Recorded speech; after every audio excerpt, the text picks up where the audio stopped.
Hi, I'm Marianne. And I'm LeeAnn. Welcome to another episode of KewaneeMemoryLane. That was a really good story about Stooley. It was. Things I hadn't heard before. Right, and those guys knew him in the 70s. I'm sure they knew other people too. Oh, yeah. Wonder what would have happened if we would have let them keep talking. Buckle up. It's time for Kewanee Memory Lane, where we cruise down the 4 lanes of Kewanee history with a detour of fun uncovering the past. What about some other local folks that you could remember that were kind of notable? I mean, in a positive or just, I'm not. Or looking for negative, gossip. you know. That always comes to mind is Marjabelle, Yeah. Stewart, who Yeah. was, my God, she was on all kinds of TV shows, knew Yeah.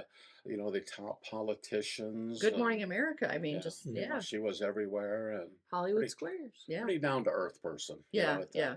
But, For sure. She was interesting, For sure. to say the least. Yeah, she was. Yes, she was. Did Joe and I were talking about this the other day. Do you have a favorite 10 code? I mean, I don't even know if you guys remember the 10 codes or just one that's like, hey, this is okay to go on. 1042. That for The end of your shift. Checking off. That was the best one. No, it was just. Yeah, the ones that we didn't want to hear was from another officer saying 1078, 1033. Okay. Need assistance, emergency. Yeah. So, you didn't know what you were going to. He may not be able to get back to that walkie or to his car or whatever it was, depending on that time period. I feel like you guys had to have had nerves of steel because I'm imagining me going on that call, not an officer ever, but just being calm and keeping your head about you and not freaking out, not panicking, not, There was a lot of weird stuff. I mean, I remember going. We were talking about the bar fights. There were people that would go that we'd kind of tangled with these guys regularly. It was kind of the same group most of the time, where they'd go into a bar and start some problem. I'm going to call the police, okay, and they just sit at their elbow waiting for us to show up. It was like the fight was on. Yeah. It was crazy. There were no tasers. There weren't those type of things. It was just basically hand in hand, and sometimes they had taken weapons away from police, and and you're going in there and trying to battle with them, and some are getting the old wooden shoe, oh yeah, people getting tossed out into which is the highway 81 or Yep. 6th Street. Yep, They're yep, getting yep. tossed out the door, landing at a highway, A Street, a busy street. They get tossed out of the door Midway there. And or One of the bars that no longer exists out on Lake Street. I went. It was a fight call, and as I'm getting out of my car, I hear gunshots. I went on. So I go into the building, and there's a guy on his back with 2 guys are just pounding on him, and he hands me his gun. It was empty by that time because there were bullet holes all in the ceiling. He goes, "Hey Jim, hold this for me." Let me finish this fight. Okay, Oh my yeah. God. Wow. Oh yeah. Wow. And again, the backup, it wasn't coming. That there may be just the 2 of you or 1 of you. And thank God those things have changed, and that we were able to make it through those things. But and I think that's what they always talk about: policemen in their choir groups, and the gathering in a bar. You see a lot of cops together in a bar, and a lot of that is not really for the alcohol. It's to relieve the stress, to talk about the situations, sometimes making light of some of those terrible situations, just So to you get can themselves sleep at through night. it. Yeah. And I know later in our careers that then they started having counselors and different people and the fire department, EMTs or different nurses. Everybody would get together and talk about that incident that happened before you just kind of Absorbed it. Yeah. You lived it. I know for myself personally, my wife never wanted to hear anything bad, only wanted to hear the good things. And how was your day? And I go, oh, let me tell you, no, I don't want to hear it. I don't want to hear it.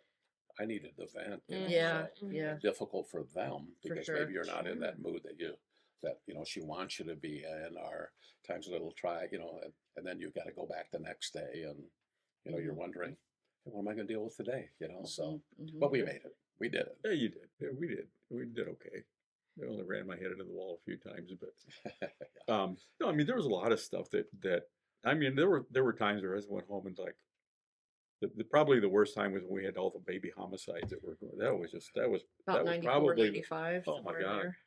that was a rough period of time for everyone because it seemed like it was just one after another, and it just going to those things that autopsies we had to attend. The only autopsies I ever went to in my life were on those infants, a couple of them. I just can't imagine. Yeah, no. He could do that. I couldn't. Yeah, You know? you don't, Yeah. and I couldn't. I had that was probably one of the most difficult things I had to do in my career was to do that. And I remember the first one that I went to, the pathologist was at the table, and I'll give this guy credit. Before he started doing anything, he bowed his head and said a prayer, and I was like, "Oh, that's pretty cool." Aw. But I was in a room, an observation room, watching, and I can't watch this little child go through this, And then I remember his first incision, and I saw this blood come out, and I thought that's not right, and that's what got me up close. And but yeah, those are things you try to erase, and And that was Sure, before we yeah. had the advocacy center, which I Yeah. think that was part of the reason of this Yeah, development. the advocacy center started with PAC, Protecting All Children Together. Oh. Dora Larson Yep. Yep. actually started that, and I was on that board. And then when the advocacy centers came into existence, and we just absorbed PACT, the advocacy center absorbed PACT, and then I was on the advocacy center board. And I don't know if you're familiar with Dora Larson, but she had a child that was murdered. Yep. So- Geneseo area, I think. Yeah. So she became pretty dedicated Andover. to, Andover. Mhm. Okay. Yeah. Okay.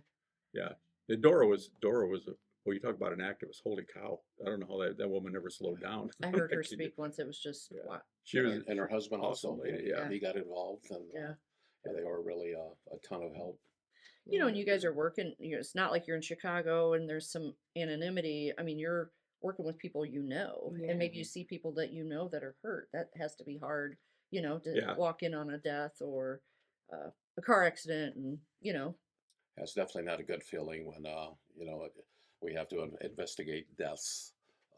So I was called. One of the other detectives at the time said he just had a baby, and he's like, "Hey, he's got a call of a baby death. Can you handle this call?" And I'm like, really didn't want to.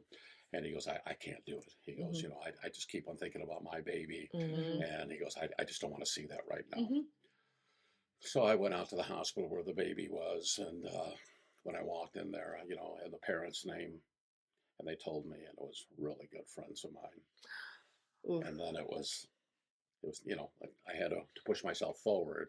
Yeah. But not easy, and some of those, they all stay with you. They never Sure. go away. But that one kind of, hit a little closer to home, and Oh, yeah. it's difficult to ask some of the questions that are needed to someone that you're pretty close with.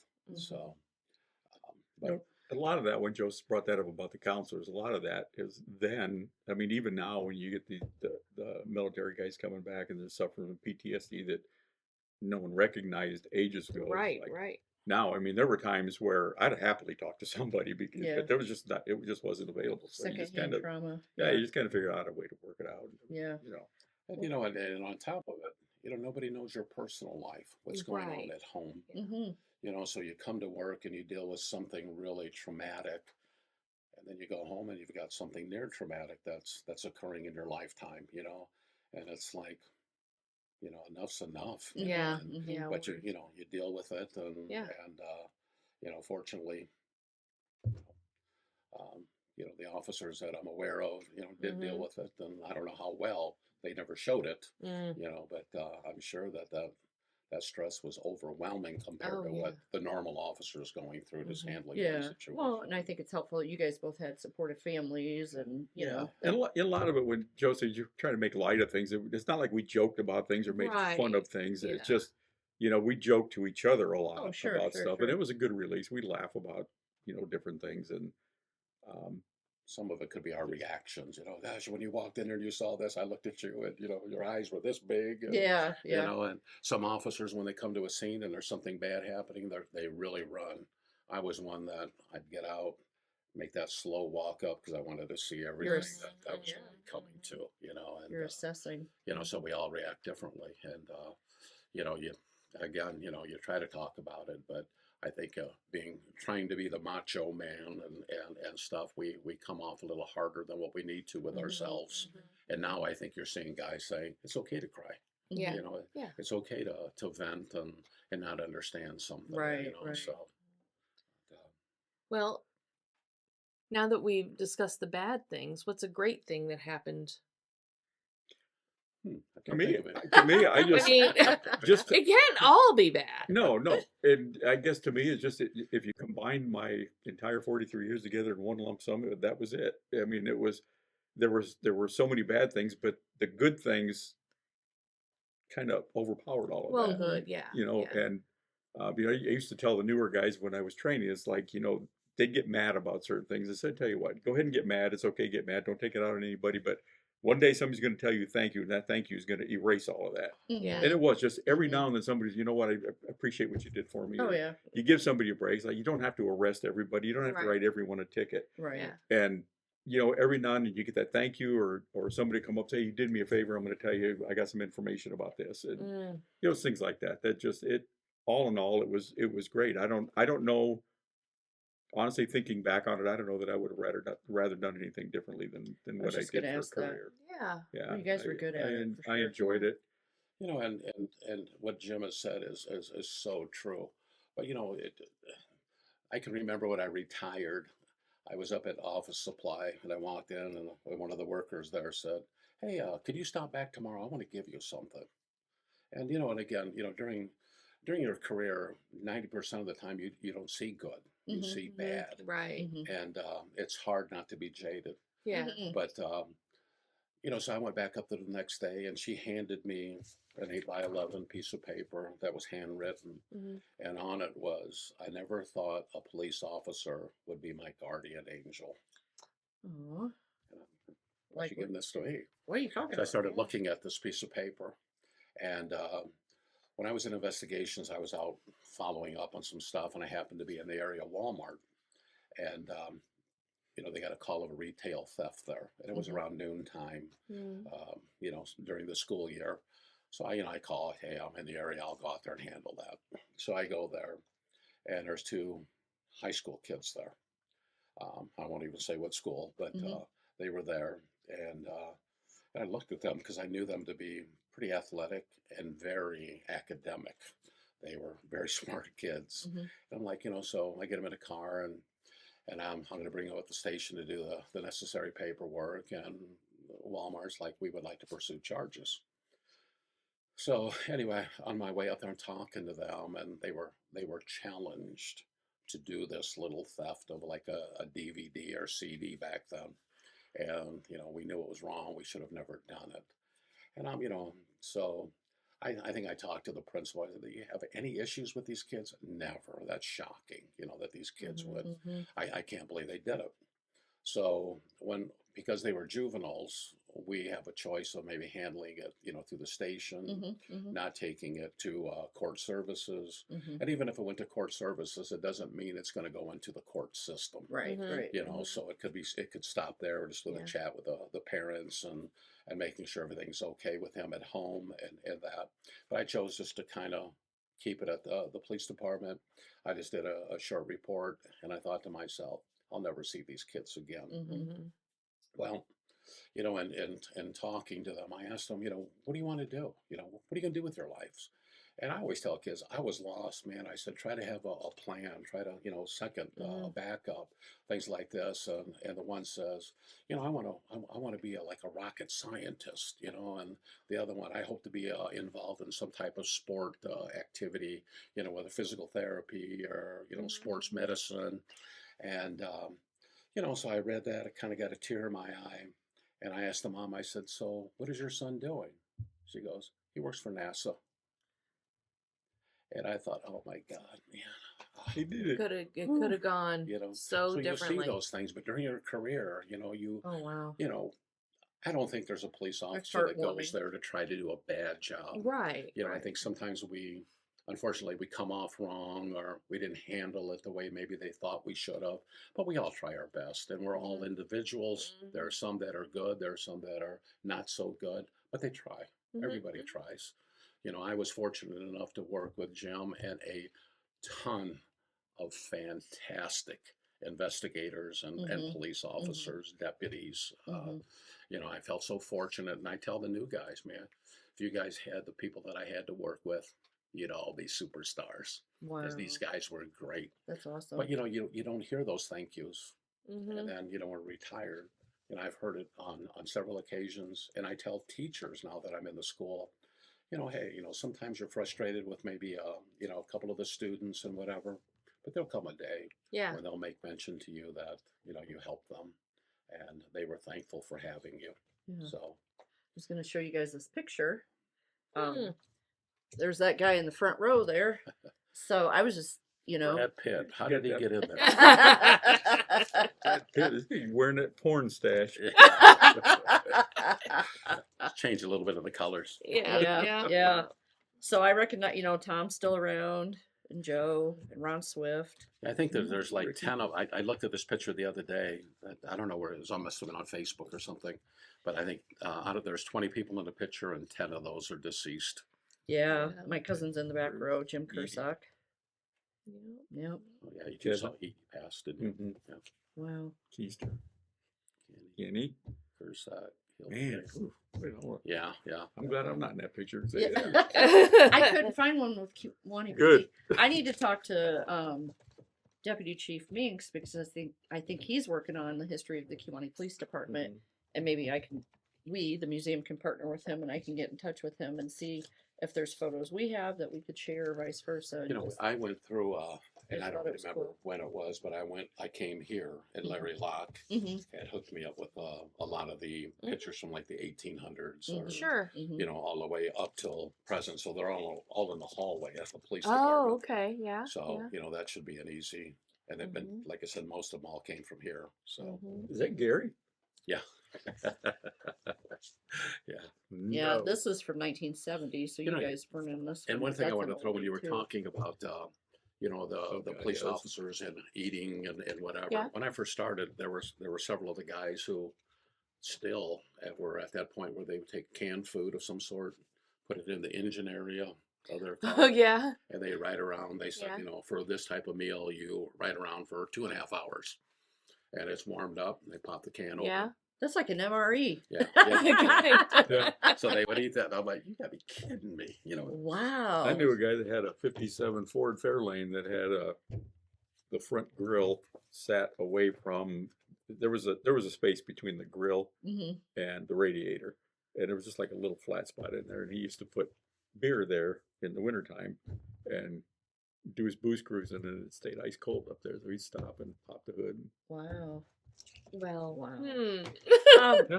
One other question that I wanted to ask you guys, and Lee and I, we were kind of thinking about, did you guys ever, since you were in such close proximity to the fire department, did you guys ever have a prank or an ongoing thing that you can talk about with the fire department? that you know- can talk about. I know one. We always had to, we were told at the beginning of our shift to test the radios, the light bar, the siren and stuff. And so we just kind of bleep the siren, just hit the button, and we just so it would make a noise. And I guess a couple of the firefighters there got bothered by it because we were waking them up on third shift. Yeah. At 11 o'clock. And so one of the guys who's in one of those pictures, Uh-oh. and no longer in law enforcement, but got ticked off about it because we were told then we can't do it, go out somewhere and do it. So he just laid that siren off and just sat there. I'm not kidding. He just sat there with just He'd be blaring. there. Oh my God. Oh yeah. Oh my Wake God. up, you blankety blanks. Oh, my God. Yeah, They ever tried to pull anything on you guys? Not that I can remember. They were sleeping by the time we came. Yeah. Yeah. No. You know, really, there was such a closeness, because we handled so many calls together. But the pranks, I think, because they were busy doing their thing. We were in a separate building. There really wasn't a lot of time. If we did see them, it was some better conversation. Oh, yeah. and stuff. yeah. But Plus, they had the old Pepsi machine out there, and Oh, for a yeah. dime, we'd go and get that ice cold bottle of Pepsi out oh there. man, Oh, yeah. man. Yeah, keep them on your good side. Yeah. Oh, yeah. I think they still have that pop machine. In the Oh, really? building. Yeah. It's not a dime. Oh man, it was. It's It was those bottles You know, were ice cold coming I out think of that there. what the bottles are imported, so there's a tariff and Oh, No. gee. I wondered maybe if you guys ever had potlucks. The wife's brought in roasters. You guys had a thing, or maybe there were only a few at a shift, so it wouldn't have worked out that way. now we but- used to, my wife would make some deep dish pizzas or something. We'd bring it in and share, but you really never knew whether you're going to be able to eat them. Yeah, for sure, and, for sure. So it was, they were far and few between. Yeah, yeah. And on I think it was every Friday or Saturday night, Lloyd Ewing would bring a pizza over and Pizza, Nice. 6-pack of a Pepsi. 6-pack of Pepsi and Nice. just drop it off for Nice. third Yeah. shift. Yeah, Yeah. after he closed. Oh, well, that's I almost wondered what bar in town had the most calls, but maybe we can't say. No, there was Max Max Tap. probably. Max Max Tap. Tap. Yeah. They had Max Tap at that time had a gun and a sword, was it? Yeah, Where And, was this? Where at? was that? The logo was "Where Enemies Meet." yeah, Oh, on T-shirts. Yeah, it was on Railroad Avenue and Wilbur. It's not there. It's a Yeah, little. It's just a lot little now. lot now. probably empty lot. 1429. Yeah, it's right just past the curve. It's Mhm. within that 1st Mhm. block or so. Mhm. A little corner lot. Yeah, Yeah. yeah. Yeah, many Oh, man. altercations there, and The story I mentioned earlier, that's where that was at. Okay, yeah. okay. Yeah. Did you guys ever do walkthroughs in bars? Oh, yeah. You'd just yeah. But again, being two, you were just so limited. If you yeah. I gotta on a remember Friday that. night, if you had so many bars that were open till 2, and then everybody may be hanging outside until Mhm. 2:33. Mm-hmm. So you get tied up with a fight or something like that. You didn't have, Hmm. or earlier had an accident or something. Then you only got one guy who's got to be open to handle whatever Yeah. calls come in. So But just how that changed when I was working with Kewanee, at one time we had, was it 7 on a shift, 6 on a shift yeah, on a so- Friday, yeah. and at shift change we'd have double that because everyone was coming in. There were a couple of times we'd get a bar fight and we had like 12 cops walk in the door. It was like the fight ended real fast, but it was Yeah, then it dwindled to nothing. then the bars will know. Okay, do not have a fight Yep. at this time. Yeah, wait till 11:30 or go before 11. Wow. I always think back even to Hog Days. Oh, where, yeah. back then it was kind of open from like 3rd Street to Central Boulevard. They used to have the square dances at the old First Federal. Mhm. But if you stayed within those boundaries, you had open alcohol and whatever. Well, they never had the double shifts and all that. There may be 2 of us working some of those evenings. Now that you bring that up, that had to have been a nightmare. It was. Yeah. Yeah. You worked the parade. Everybody went. They had a couple people and some auxiliary and the auxiliary back then were elderly. So Elmer. yeah, he'd do anything. Rose. He was a janitor for the armory, a very elderly guy, but anything we ever asked of him, he was there. Elmer was Wow. pretty good. He, He was a good guy. he was a ton. Yeah. I mean, of course, during Hog Days, a lot of people are, drinking over the weekend, so that doesn't always bode well with your decision-making ability. So, Yeah. But I bet that was even harder if there was so much concentrated people downtown to have like an accident on 78 or on Kentville or something, somewhere in the city limits. But Mhm, mhm. yeah, It- It would get a little crazy. Yeah. Sometimes. I mean, everybody concentrated up here. Mhm. Over here on the Yeah. corner. Yeah. And so that was where we concentrated because that's where everyone was at. Mm-hmm. The carnival itself wasn't that big of a deal. I mean, it'd get crowded on the weekend nights. But Yeah. Well, the Bat Cave's gone now, so. Yeah. Especially around the Euro and the egg roll tent. Oh, yeah. Oh yeah. Oh yeah. I can stand outside of the museum on Hog Days, and they're like, "Where's the egg roll guy?" I don't know. Walk up and down Tremont, find him. Yeah. I haven't been. That changed around so much too because it used to be that the parade would go Yes. like up in front of Cerno's and around past the hotel and down that way. And then the carnival was like these 2 streets. Yep. Mhm. Yep. And and everything moved around, which I guess for the better now, Mhm, looking at it. But Yeah. I'm trying to think if there's anything else I wanted to ask, I don't- or if I you don't- guys thought of something we check didn't the notes. cover. Let's check the notes. Yeah, well, we've gone through our notes, so But yeah. I've really enjoyed spending time with you guys. Yeah. I appreciate it. Having this interview It's that fun. we're gonna be able to watch watch later. Hey, feel free to invite us back. Invite Joe back. I'm going to watch it. Give him a It's not much of popcorn. it is that, we do have some stories. I know that there's been some interest in some actual, some of the bigger stories that we were Yeah. involved in. And, Yeah. Jim played a major part in so many of those. Right. Right. The two of us, and also there's other officers or whatever that, we could, if there's, some interest in a criminal series of some sort or whatever, it doesn't have to be us. We really appreciate, we had a coffee talk that was, I don't even, what was it? Crimes of It was Kewanee. Crimes in Kewanee.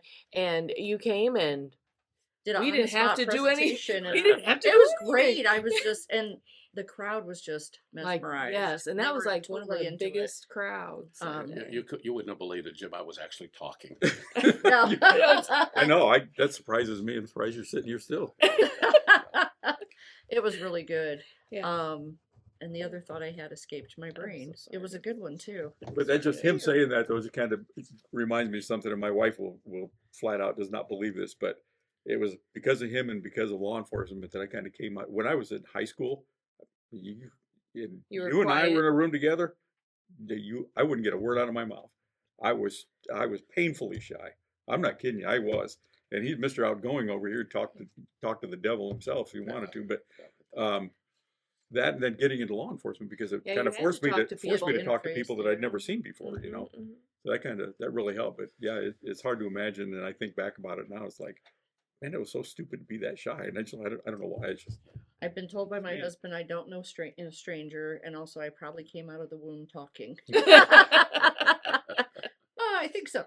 So I did remember the question I wanted to ask you guys. Are you guys asked now for some expertise or to give advice to current officers or deputies or sheriff? Or I haven't. I haven't for a little bit. I did a few times, and actually about a year and a half ago now, a girl that I worked with at the Advocacy Center actually called me and said, I really need a favor. We have a Hispanic girl in Bureau County that we believe was sexually abused, and would you mind interviewing her for us? And that's pretty cool. So I went over and did the interview. I don't know whatever came of that case, but yeah, I went over and did that, and that was a lot of fun doing that. It was like, oh man, it stirred up the ashes again. I kind of want to go back there again. Sure. Yeah. And for me, it's the calls that I get are about cases that maybe happened during my time period that somebody's brought forth and said, hey, we're just wondering about this. Nobody seems to know. We can't find any information on that. What do you remember? So maybe I can refresh their memory a little bit, give an idea where to look and what it may be logged under. So and kind of expanding on that, back in our early years in law enforcement, where they can do everything by computer. Right. We had that microfetch. So if we needed a driver's license or a criminal history, they would have to send away for the criminal history, which would come back days later. The microfetch, put that little card in there, and you're scrolling, and now it's within a second or two that you have that information. Well, in your car. Yeah. Well, Our printout, when we would run things on the computer, the first computer system we had at the police department, we had to type the stuff in, and then wasn't there like a tape? It was a paper tape that came out, and you had to feed it into the thing, and then that's how we got the information. Yeah, it was really weird. Wow. Really weird. Now it's just there's so many advances. It's just crazy. Yeah.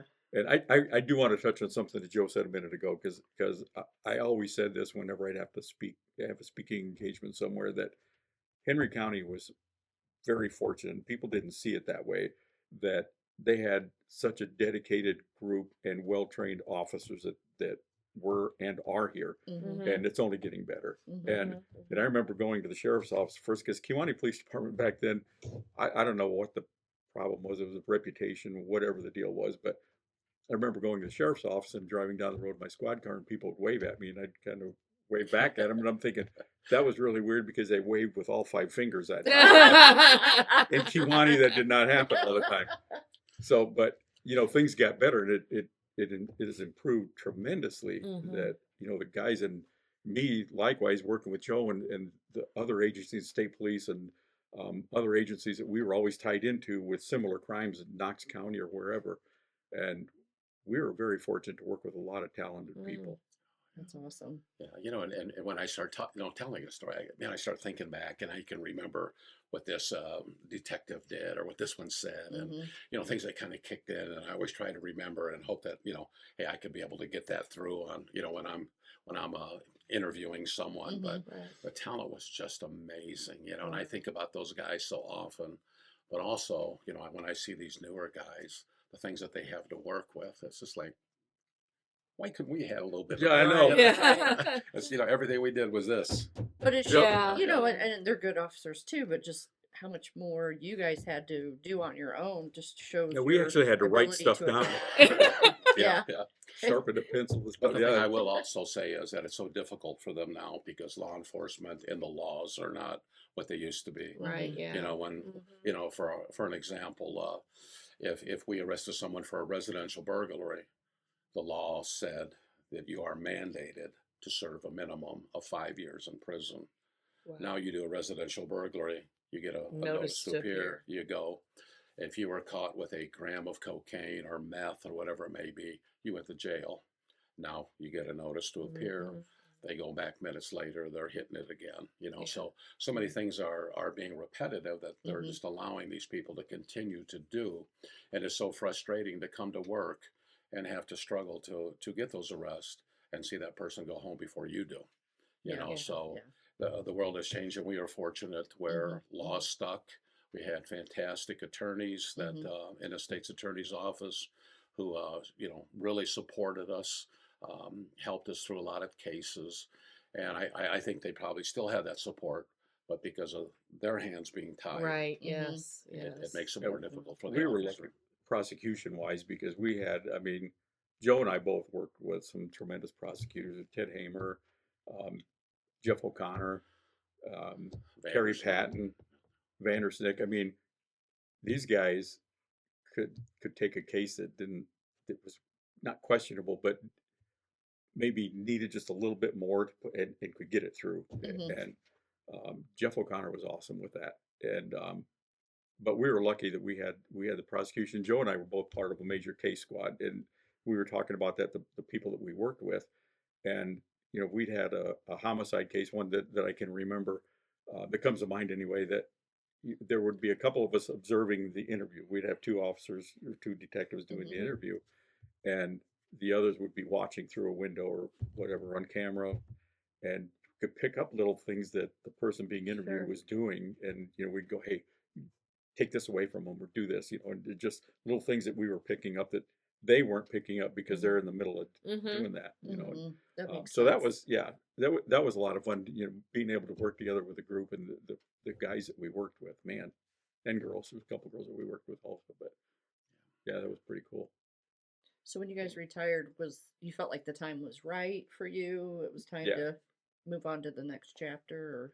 For me, it was at I had 30 years on. I was at the top of my eligibility for pension.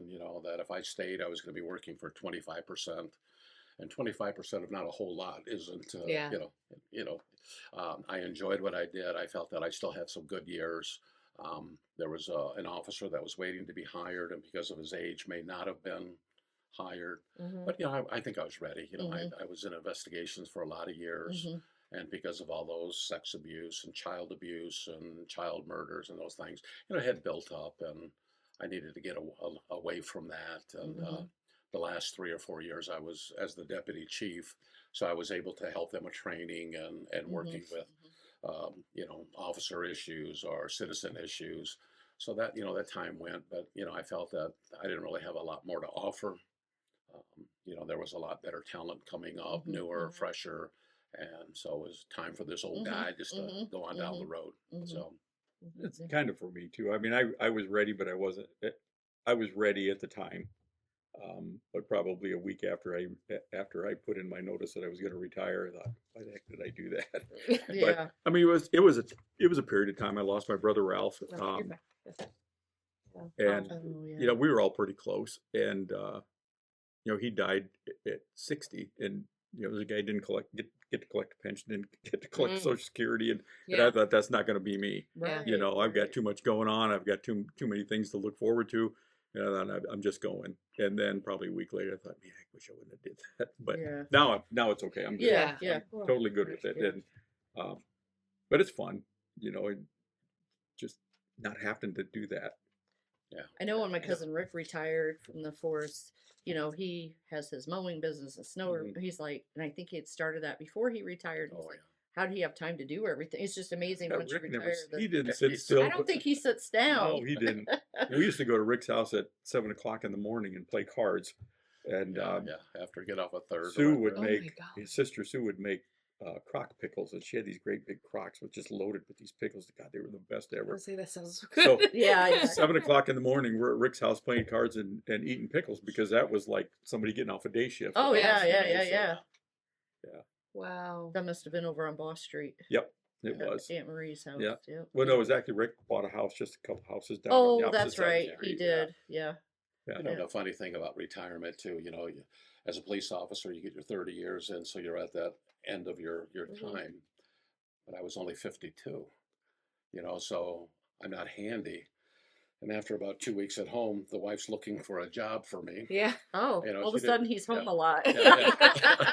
She's like, this guy's got to go someplace. So it's difficult. You're used to running, and Yeah. Jim and I worked a lot of crazy hours, a lot of those cases, and all of a sudden, you're just there. Mhm. So it is a difficult change in your life. And what I always remember is the day that I turned in all my stuff. I handed them their phone, the keys to their vehicle, Mhm. and I'm standing out there with my box saying, I don't have a phone to call anybody. Aw. I don't have a car to go home in. Tears running, I'm like 52 years old, tears running outside, out in front of City Hall, and it was a big adjustment for me. But But Well- you're still at the at school, school. yeah. So Yeah, so he started doing that. yeah. And he told me about it after I retired. And my wife has a home office, so she's there all the time. And I kind of tiptoe around and trying to avoid each other when she's working, But he's telling me about working at the school, and I thought, you're crazy. I'm not going to be one of those guys that retire and go to work. And here I am still working. Yeah, because I did it for like a year and a half. It's like that first year was like pretty awesome, and then as the months went by, it's like I'm sick and tired of this crap. I got to go find something Yeah. to do. Yeah. So And and to add to that, it's something that I realized kind of mid-career was it's easy to arrest somebody. You find that probable cause, you get that stuff, you work at it, you can make a good case. But what I didn't realize is how difficult it is to be able to really help someone. That's the tough. So I commend happens after? I commend Marianne and the other counselors and social workers and stuff on what they Yeah. do, Thank you. because Right. those kids are pouring a lot of issues on them daily. There's a lot of things you hear you so- don't want to hear. But, Yeah. and you Jordan's learning that now too. Mhm. She's a school counselor Oh, is she? at up in, I can't remember what school she's in, Chicago area. She lives in North Aurora, Mhm. and she's telling me some of the stories of some of the little kids, but she's in the grade schools, and she's giving me some of these horror stories. It's like, man, I'm usually working with teenagers, and yeah.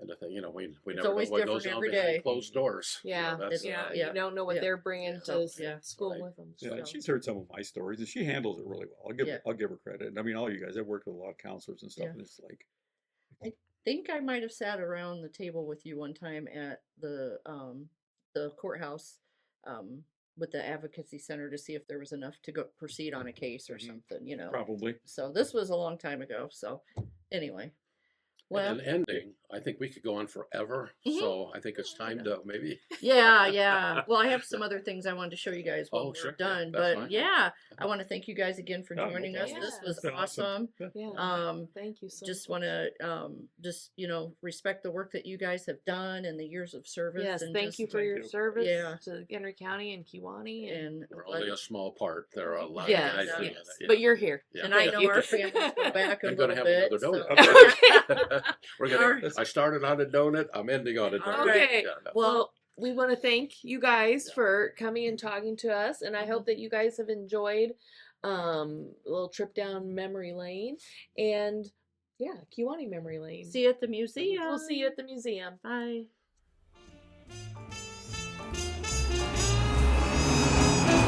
Thanks for cruising with us today. We hope you enjoyed the show and you'll join us for our next cruise down Kewanee Memory Lane.